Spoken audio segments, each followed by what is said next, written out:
Hoje é dia de aumentar o repertório e conhecer mais uma questãozinha de matemática. Eu sou o Walter, professor de matemática, e estou aqui para resolver com vocês o vestibular do ITA 2024 da primeira fase. Com vocês, a questão 46 de números complexos, que diz assim: sejam A e B números complexos, onde A e B aqui não vou ler nesse momento porque não tem necessidade. Aí ele pergunta: o menor valor de m pertencente aos naturais, tal que A elevado a m é igual a B elevado a m.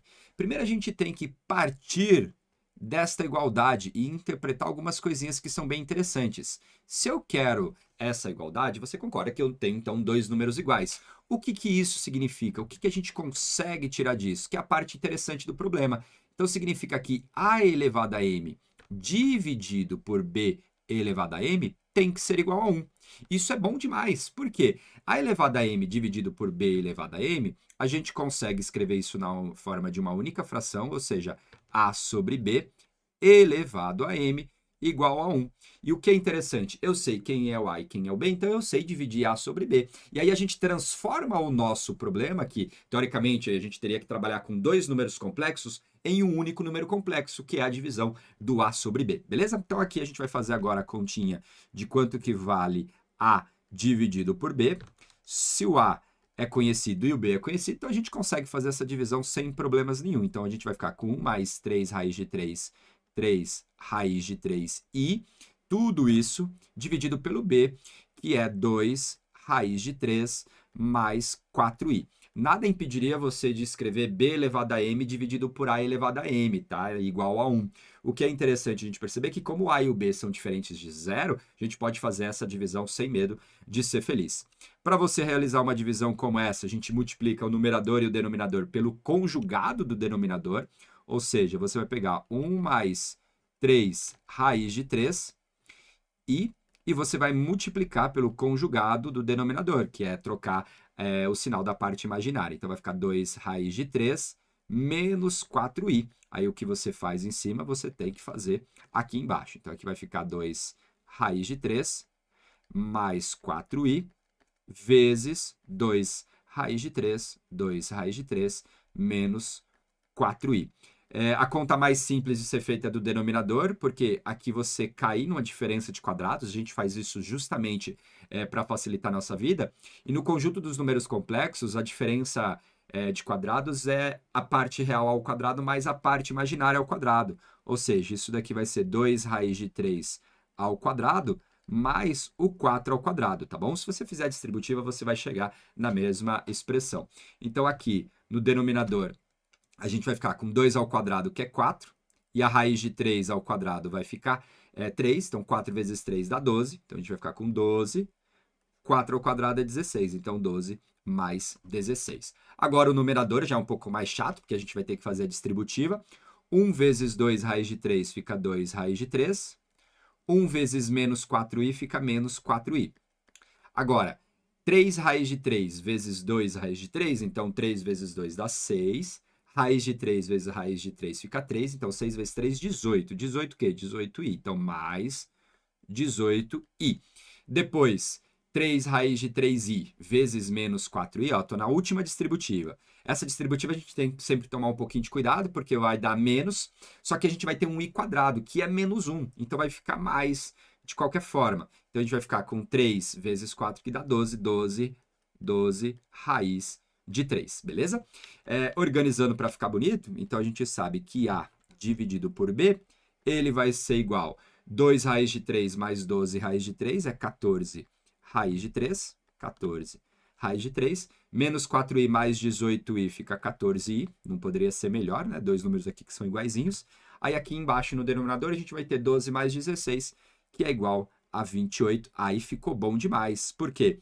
Posso simplificar todo mundo por 14, então aqui vai ficar raiz de 3 sobre 2, raiz de 3 sobre 2, mais i, ou meio i, se você preferir, meio i. E aí, fechou. Agora, o que a gente tem que fazer? Ele tem essa expressão, raiz de 3 sobre 2, mais meio i, elevado, lembra que ela está elevada a m? Então, elevado a m, isso aqui é igual a 1. No fim das contas, a gente acabou caindo numa equação que envolve as raízes da unidade. E ele quer que a gente faça isso. Se você não lembra, não sabe manipular a parte onde envolve as raízes de número complexo, deixa aqui um card bem legal de uma aula que eu tenho de números complexos que com certeza irá te ajudar.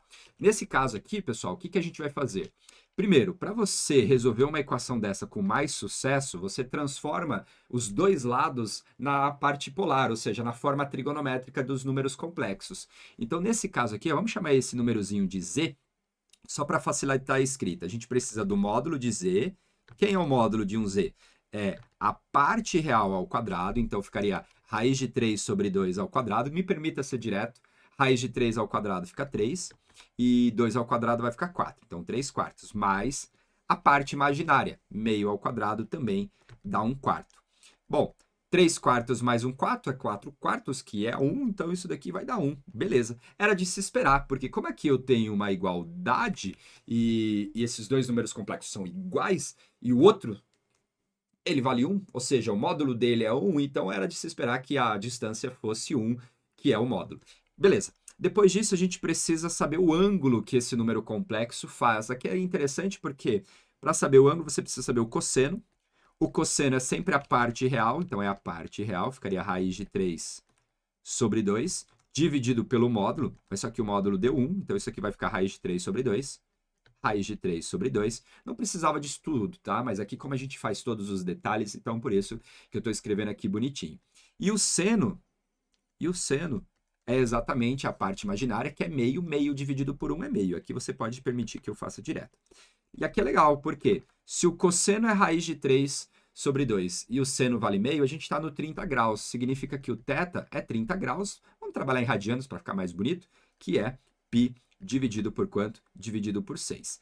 Legal. Agora, o que a gente vai fazer, então? A gente vai pegar esse número complexo, z, e vai escrever ele na forma trigonométrica. Como é que a gente escreve? É o módulo de z, né? Escrevi o z ao contrário aqui, vezes quem? Vezes o cosseno do ângulo, mais i vezes o seno desse ângulo. É assim que a gente escreve a forma trigonométrica. Então, seria 1 vezes o cosseno de π sobre 6, o cosseno de π sobre 6, mais i vezes o seno de π dividido por 6. Então, nós temos aqui essa forma, né, de escrever o número complexo z. Só que ele está elevado a m. Aí a gente utiliza a fórmula de Moivre, ó, que chique, que é z elevado a n, m no caso, né, igual a 1. É isso que eu quero. Então, vamos comigo. Na hora que você eleva um número complexo à potência, o módulo fica elevado, né, aquela potência, só que 1 elevado a m vai ficar 1, não preciso colocar. E o ângulo, que é o argumento, fica multiplicado por esse m. Então, a gente teria aqui o cosseno de m vezes π sobre 6, mais o i vezes o seno de m vezes π sobre 6. Esse cara tem que ser 1. Só que se você for pensar no número complexo, quem é o 1? 1 está aqui, ó. Pensa lá no eixo. Aqui está o 1. O 1, pessoal, seria como se eu tivesse esse número complexo aqui, o vetorzinho aqui. E aí esse vetorzinho forma um ângulo de 0 graus com o eixo x, né? Então a gente teria o cosseno de 0 mais i seno de 0. Então esse cara aqui é o cosseno de 0 mais i vezes o seno de 0.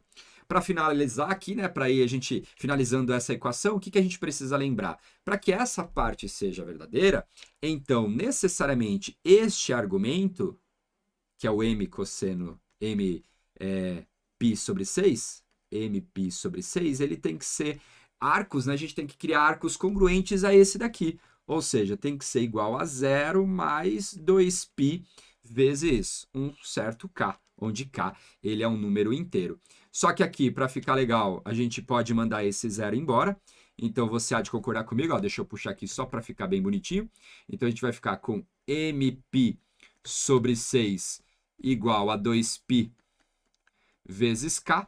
Posso mandar o π embora. Esse 6 que está dividindo, ele passa multiplicando.